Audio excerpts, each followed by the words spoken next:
Hey, welcome to this week's Spirecast. I'm really glad you're here. One of the things that I love about what happens every week is not only do we get people live, but more importantly, hundreds and hundreds and hundreds of views that happen throughout the week. And one of the most popular Spirecasts we did was back in January. Paul Alexander, Dr. Alexander from Hope International University, who is an expert in the mental health field, but particularly talks about leaders and pastors in particular. One of the things we love at Spire is we want to bring practical resources to ministry-hatted people, all of us, whatever our role might be in the church or parachurch world, because ministers face a whole different kind of stress and leadership challenge. And Paul speaks directly to some of those things. Last January, we broadcast this, and thanks to Landon and Paul, we're going to do a rebroadcast because there was so much energy around it. There was so many people who shared this link, and we thought it would be valuable again. As we head into end of school and the summer season, we know that there's a gear shift, and Paul talks about what stress does in our lives and why we need a break from some of that. So looking forward to this today. Thanks for doing this. And one other thing I want to encourage you on is share this. If you have a friend, a ministry partner somewhere, someone that you're connected to, share this link with them when the broadcast is done. Get them engaged. We love what you do. Pray for you all the time and grateful for the frontline ministry you're doing. Enjoy this rebroadcast with us today and have a blessed week.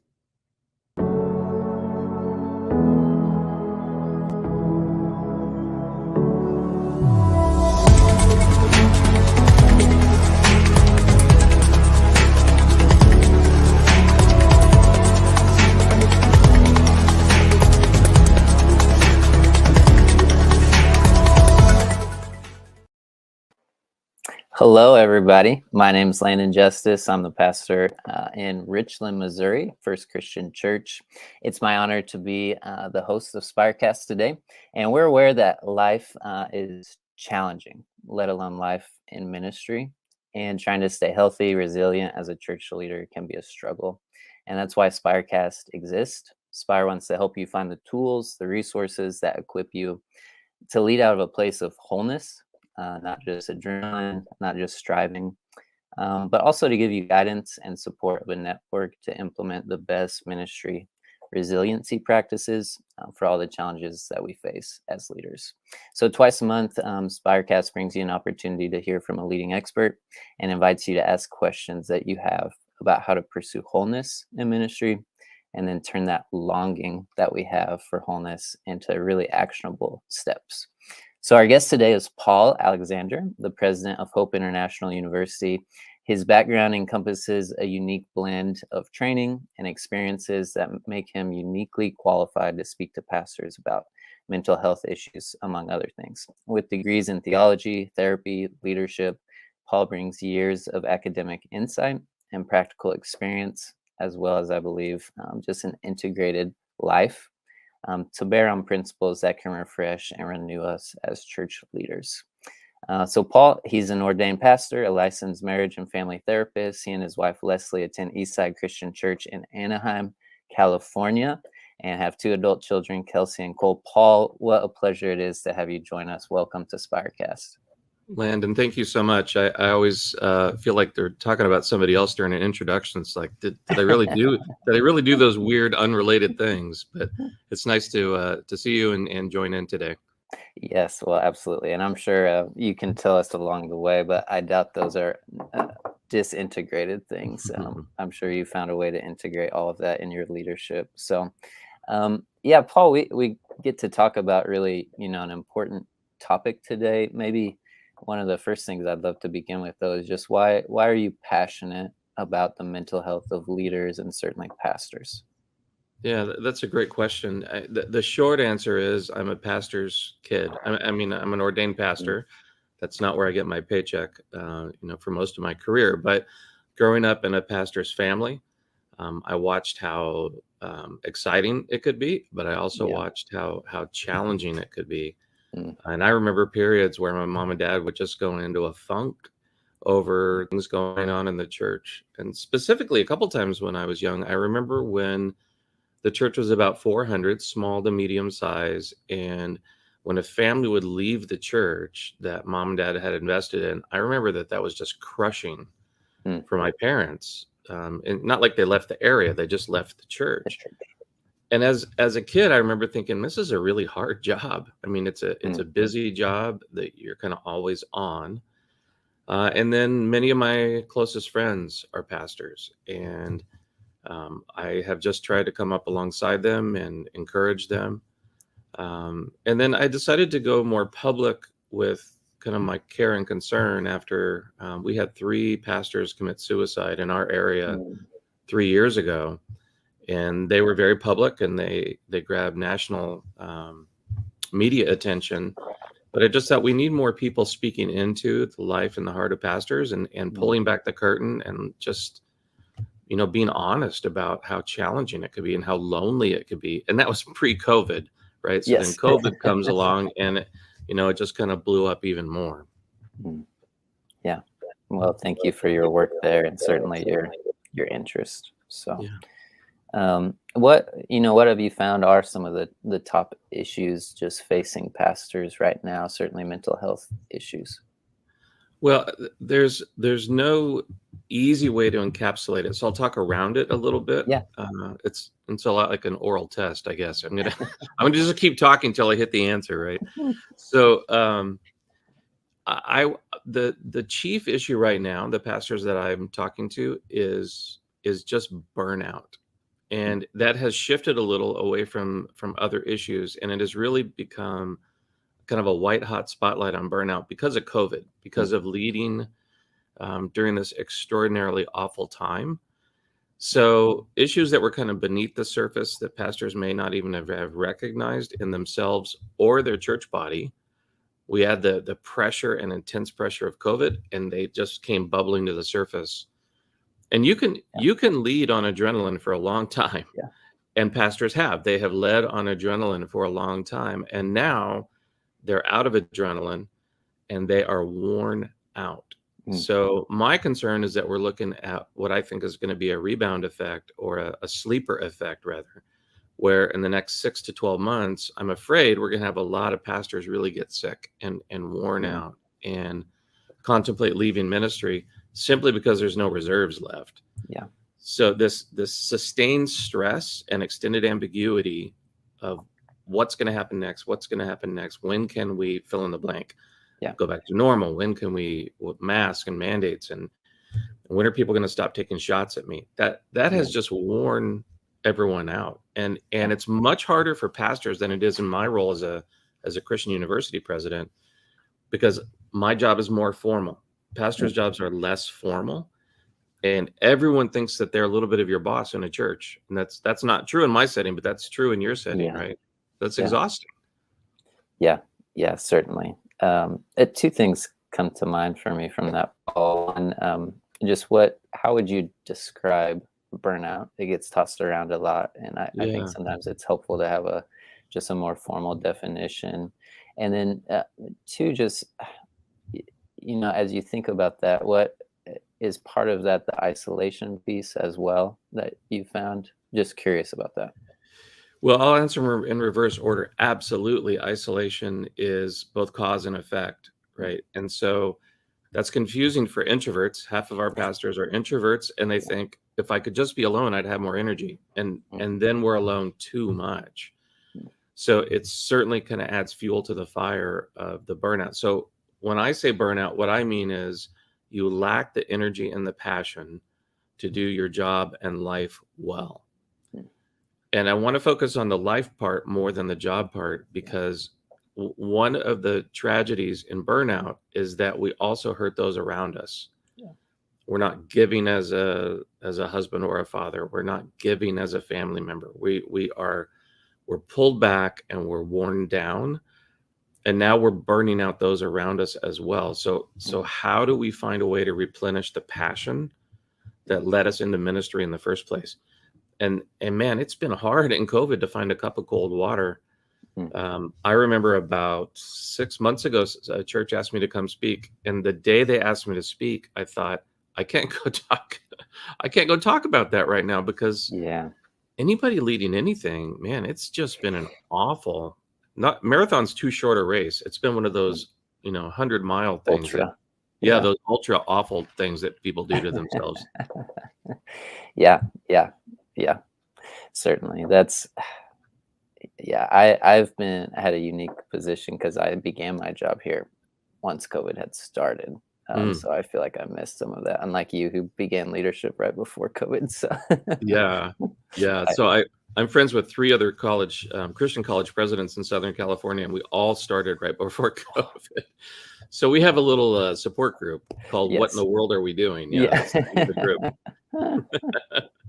That's awesome. Yeah. What just as we think about mental health, Paul, there's so much we could talk about, but what tends to push pastors towards seeking help or even thinking they should? What are some of the barriers that you've encountered?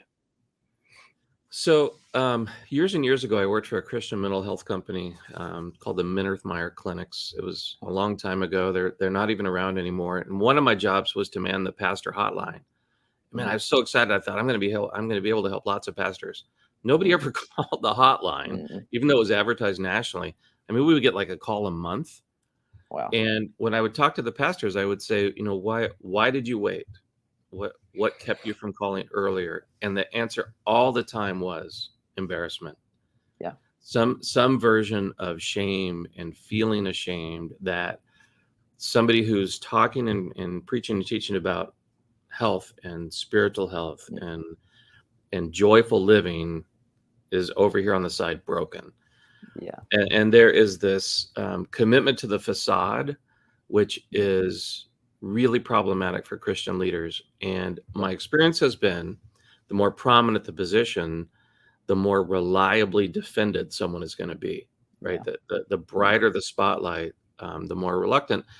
And now we're putting energy into just maintaining the facade, and we're investing lots and lots of energy in that unfortunately could have been directed to digging out of whatever thing that we're in.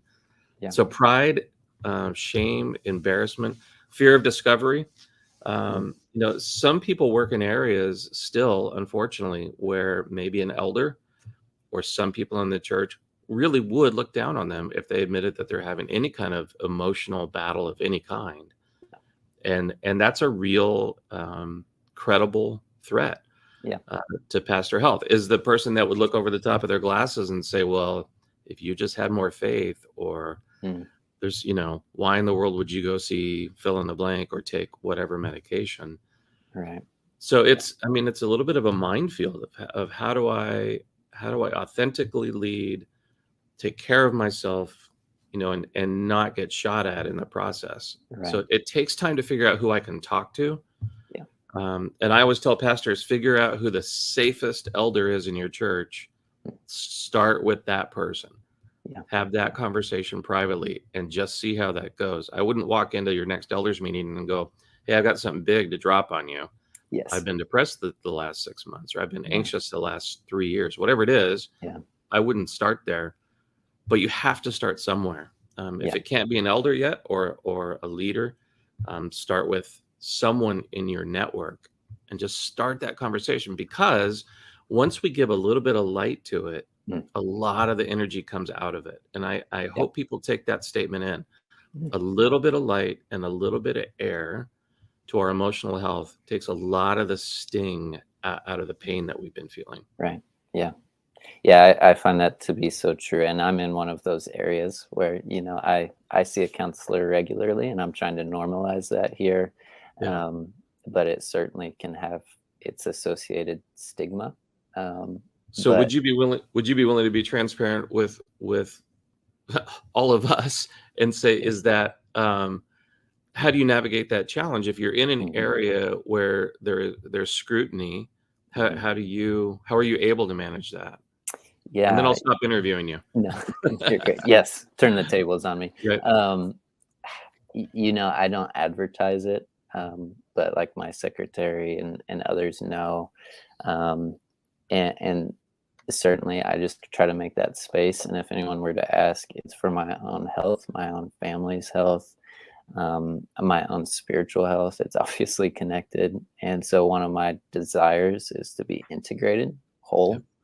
And for me to be a leader requires to do the inner work. And personally, I've found this throughout the years, I don't do it on my own. Right. And so I'll run away from it. I'll be helpful. I'll keep up the facade. And so I have to pay money and set aside a time to take that inner look. And so I'm comfortable telling people that, but I don't think anyone here would. There's just stigma, but they're not going to take any action. Yeah. They'd be like, oh, well, that's good for you. So Good for you. I'm not going to do it, but yes. Yeah. good for you. But you're not going to lose your job. But there are Right. probably some pastors in settings where it might put them literally on kind of unstable ground. And that's so unfortunate. It's not that common anymore that it would be that intense, but I know there are pockets of ministry where that is the case. So just be careful when you decide to talk to someone, right? Yeah. No, and I appreciate your emphasis on honesty, because that's you just I can't be in touch with the most real parts of my life if I'm avoiding the most real parts of my life.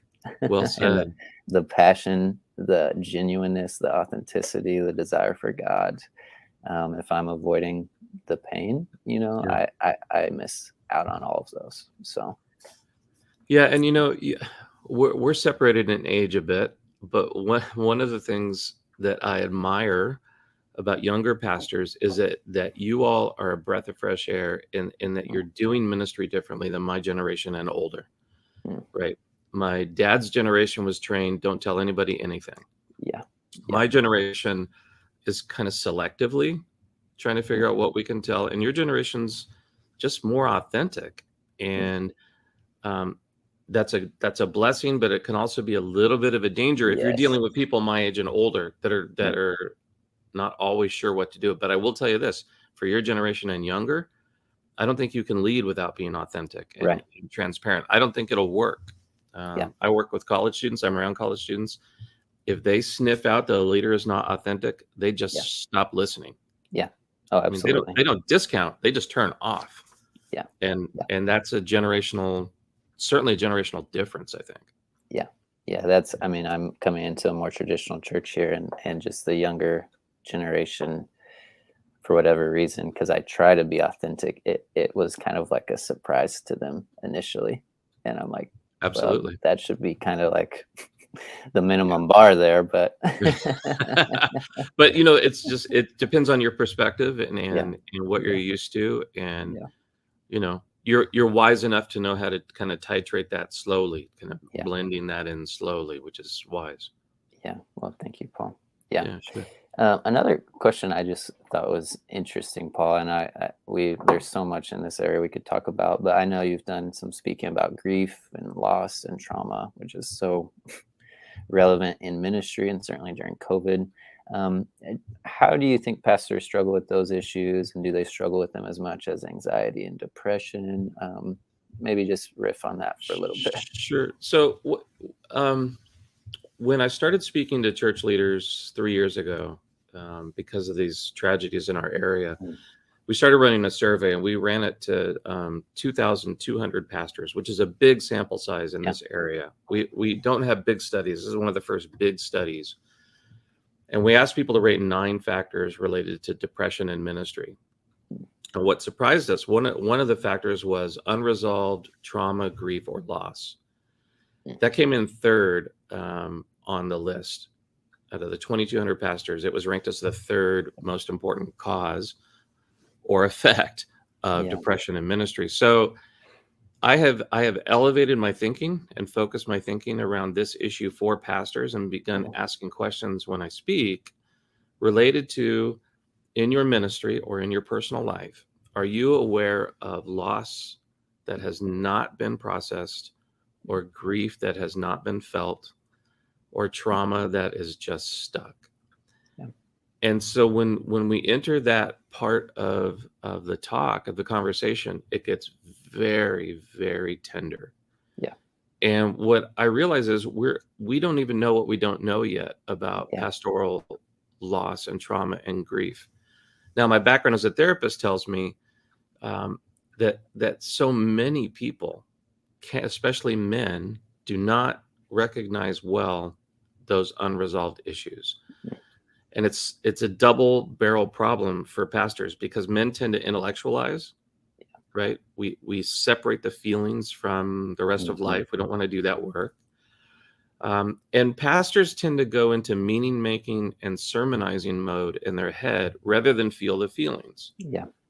And I said this on a webinar recently, and that one statement got more more activity around it than any other statement, because it is what it is. I mean, you hear something, you think, oh, that's good, I want to do something with that, rather than I need to work on that.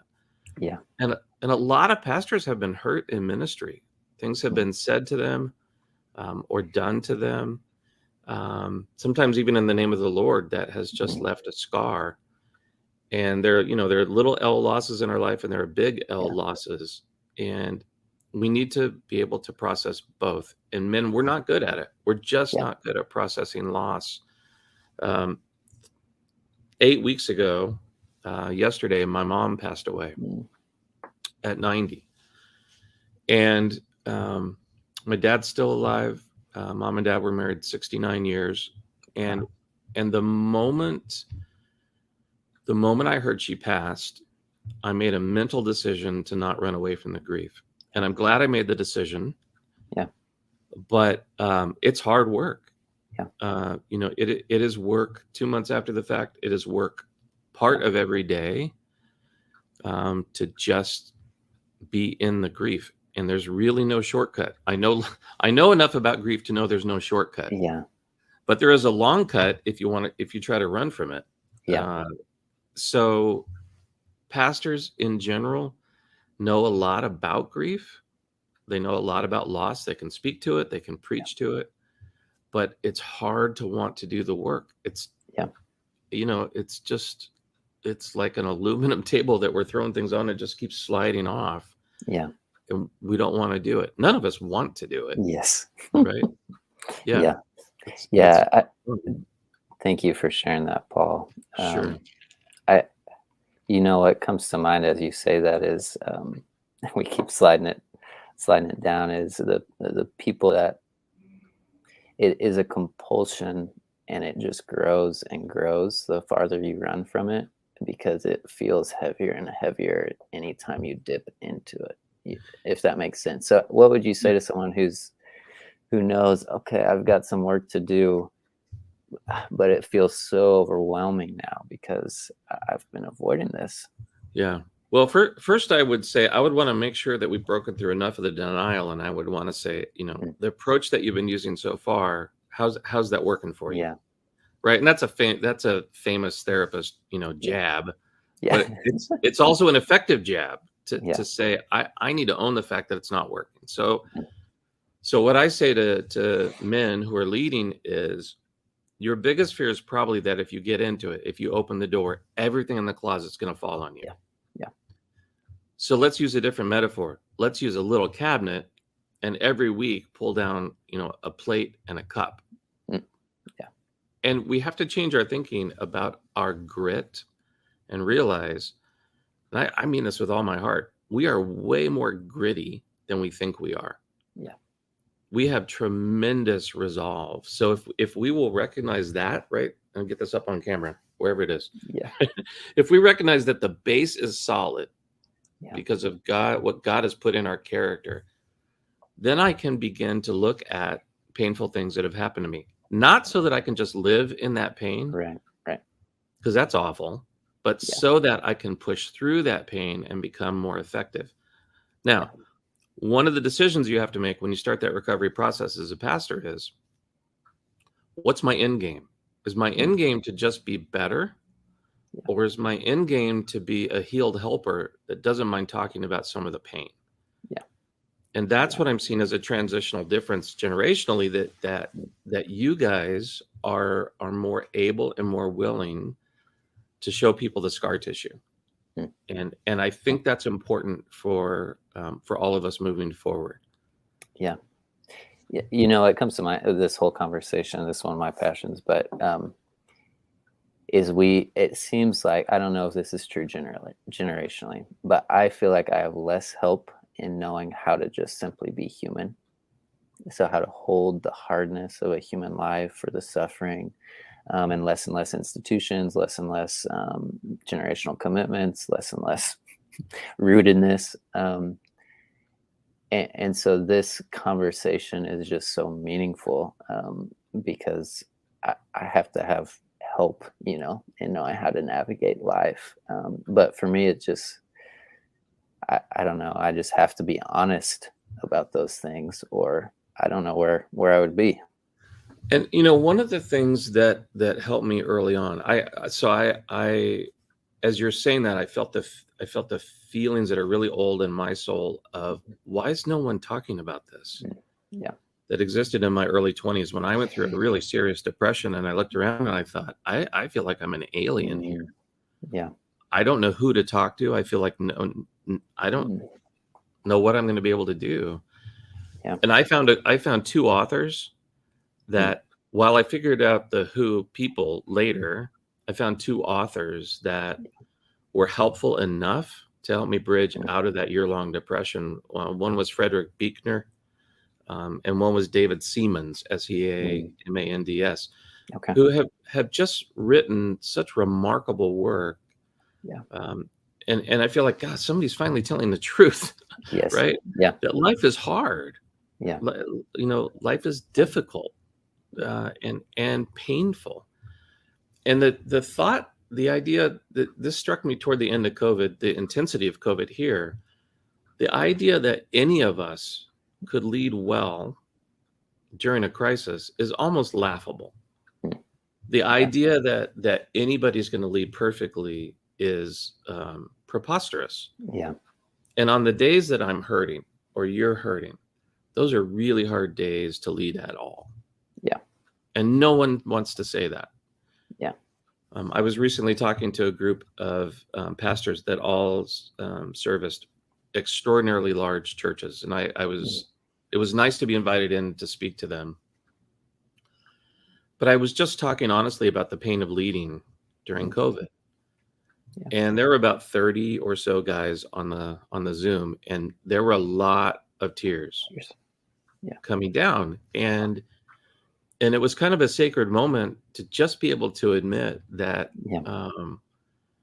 leading through a crisis, we pay a heavy price. I mean, I'm guessing it's going to shorten our life a little bit because we have expended so much energy trying to lead and trying to deflect arrows that are shot at us. I know pastors that are sincerely thinking about getting out of ministry because of the continued criticism of their leadership. Yeah. And that breaks my heart. Yeah. A buddy of mine's up in the Pacific Northwest. He had a little sweet old lady who'd never been mad at anybody in her life. Hey, well, thanks everybody for being patient with us. We may be able to get Paul back on here. But one of the things that's sticking out to me is it's an underlying thing that Paul keeps mentioning is honesty. And that's one of the, welcome back, Paul. I'm sorry, guys. I don't know what happened. You're good, man. I was just mentioning one of the things I really appreciate is, I think it's Ruth Haley Barton who I heard say it, but that God is in reality. And one of the underlying currents I just hear you mentioning, and even those 30 leaders, is the chance to be honest in a real space where there's trust and just love. And that's where I think health for a pastor has to begin at honesty. Health for anybody. It does. And one of the reasons that people find success seeing a counselor is you're not paying for expertise. Well, a little bit you are, but you're paying for trust. You're paying in some cases for the first place maybe in your life where you could be 100% real and authentic. And that is a life-changing experience if you have been committed to facade or have not felt safe in the past. And it also reminds me of how people feel when they come to us, that one of the gifts we give them is the space to be real and flawed and scarred and sinful, just like we are.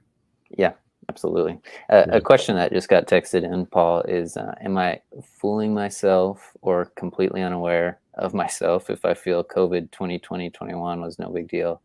but now 2022 feels like walking through sludge. Any thoughts on that? So this is a kind of a common theme with leaders I've been talking to, is that some feel like they almost like guilty, like it was not a problem going through the worst of it. Pastors are saying, my church didn't go down very much. Giving went up. Yeah. There are some people and go, it didn't seem too bad. And now it's nonsensical that they're worn out. And what I would say is you spent a lot more energy leading than you thought you did. Yeah.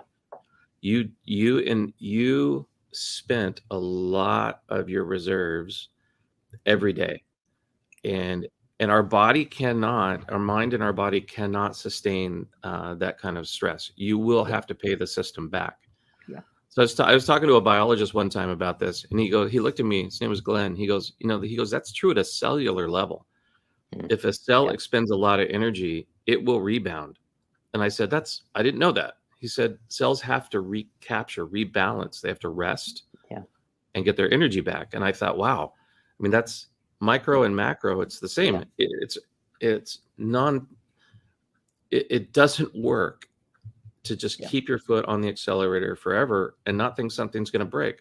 Archibald Hart, who worked for many years at Fuller Theological Seminary, a Christian psychologist, did a lot of work on stress and burnout and stress hormones. And he was talking to our students one time here, and he goes, what would make you think that you could keep your foot on the gas pedal forever and not run out of gas? Yeah. I thought that's the most simple way to say it.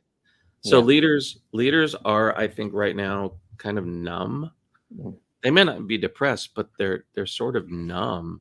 And I like the word sludge. Whoever texted the question, that's a good word, right? You're just kind of in mud, and it's going to take a while to get your strength back. Yeah. As we think about that, maybe more concretely, what are some resources? What are some first steps, maybe for someone who's like, I'm walking through sludge, I've used my reserves. How can I begin building those back up? So people may not like this answer, but my answer is you're going to have to talk to your elders. And twice I've been asked by someone if I could talk to their elders for them. and so I did both times. I'll give you a phone number, Paul. I know, right? So you're going to have to talk to your elders and say, I am worn out. I really want to pastor well. I want to lead well, but I'm going to need a break. And what I have told elders and pastors is now is the best time possibly in your entire career to ask for a sabbatical. Yeah. Whether that sabbatical is 2 weeks, 2 months, you cannot reboot without some rest, without some space. So I will be transparent and tell you that my board of trustees last fall, as things were beginning to get a tiny bit better, they said to me lovingly, it's interesting, Paul, that you speak a lot about soul care. You know where this is going. Yes. But you're not very good at taking care of yourself. And I broke down and I said, you're right. And I'm not proud of that. And I had to covenant with my board that I would take better care of myself. So it's kind of a pro tip. If you cry during a board meeting, you actually get more vacation time. You either get fired or you get more vacation time. Praise God. Praise God, right? So, but I don't know how to reboot without rest. Yeah, no. I just don't. So I would say have that authentic, difficult conversation and just say, in my job leading this church, I have found that I'm out of energy and I would like some time off. Yeah. I don't think very many elder boards would have a problem with that. Right. Yeah. So I would start with time off, and then I would look at physical health as well as spiritual and emotional. Yeah. And I would say, are the rhythms of my physical care working for me or not? So one of my decisions after the board lovingly confronted me is I started to eat better than I have in 6 or 7 years. Yeah. I've lost 22 pounds so far, and I've got another 15 to go. That's awesome. But I just found, like so many people, just stress eating during COVID because of the sustained stress. And, you've got to have rest. You've got to reboot your body. And then you've also got to do the work of resetting yourself spiritually. Yeah. Of finding new rhythms for spiritual balance, whatever that means for people, because we all do spiritual growth and spiritual formation differently. Yeah. So we have to find renewal patterns. And I would strongly emphasize, not for the sake of sermonizing. Yeah. Because that's just such a typical bleed off of energy for pastors, is to think, I want to be on this dual track. I want to find something that's good for me and something that's good for the church. But they spend too much time on the what's good for the church instead of what's good for their heart. Yeah. Yeah. Even, sermonizing, and certainly even leadership conversations. I think about that. And for me, it's been helpful. I just took a 2-day retreat, and it's, I've been needing to do it for 6 months. So I'm nobody special, but took a 2-day retreat just to get away and remove myself. And just the amount of renewed energy I feel to have been gone, to feel no expectations for 2 days, not meet any needs for 2 days, and the world's still here when I come back. So, yeah. Absolutely. And you've got at least one young child, right? Yeah, 2. So 1-year-old and a 3-year-old. So well, if you can get away with it with your spouse, right? If you've got that extra pressure of young kids, I think it's even more important. Your wife needs that time occasionally. You need that time occasionally, because young kids or sick family members multiply the stress, exponentially. Yeah. Yeah. The tiredest people in the world are parents of preschoolers. I may be there soon. Yeah. It's so fun. But I always tell people, I'll be a better pastor and certainly a better parent and spouse if I have a little time away. I get a little time away. Yeah, absolutely. Yeah. Absolutely. Yeah. Well, that's great. Well, Paul, I don't know how much more time we have, but is there anything else, kind of your last 5%, that you'd like to, any other resources or just something you want to tell people? Yeah, let me mention that Siemens book again. Okay, it's just such a good primer. It's Healing for Damaged Emotions. It's been around forever, by David Siemens, Seamands. It's a really good first step in kind of integrated wholeness, if people have never read that. What's the big takeaway? If there's one hammer I could swing at one nail, it would be to not give in to the shame that keeps you isolated. Yeah. To recognize it for what it is, that it is, it's a darkness that you don't need to be held by. You can be free of that shame so that you can come into relationship more authentically with the Lord, with those that love you. Maybe that has to start with a Christian therapist. Maybe it has to start with a friend who works down the road, not in your area. Yeah. But we have to cut ties with the shame that keeps us stuck. And it's not a sin to struggle. Yeah. And it doesn't mean that we're less than. When I started speaking to churches 3 years ago, I decided to pull the curtain back on my own life and talk about my almost 40-year-long struggle with mild depression. And it has been a constant, odd companion my whole adult life. I manage it. It doesn't own me, but it's there. And, Churchill and others call it the black dog. When the black dog visits. So, the black dog's in the back of my Jeep all the time. Yeah. I just try to make sure it's more like a puppy than a vicious dog.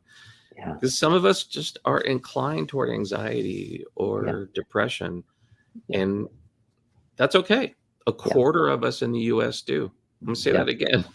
Yeah. 1 in 4 of us is dealing with either major depression or one or more anxiety disorders. Yeah. Which means a quarter of Christian leaders. Yeah. So I'm in the quarter, and that's okay. Yeah. But it took me almost 40 years to want to talk about it. Yeah. Yeah. It's a long time. Yeah.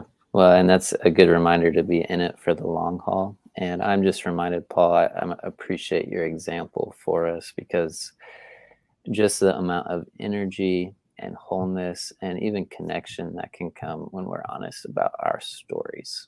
And so Absolutely. it's not just to be a better pastor, but to be a human or a soul before God.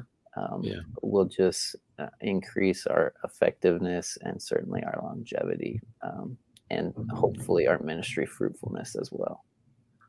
It's, this is going to sound selfish, but it's good for us. Yeah. Right.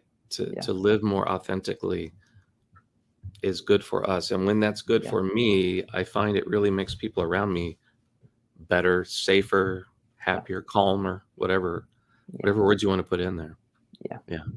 Hey, thank you, Landon, for letting me talk about this stuff. I could go on and on and on, but I know we're out of time. Yeah, we better wrap up. But Paul, thank you for joining us on Spirecast, and everyone, thank you for listening today. This has been a great time. Thank you, Paul. All right. God bless. Thanks.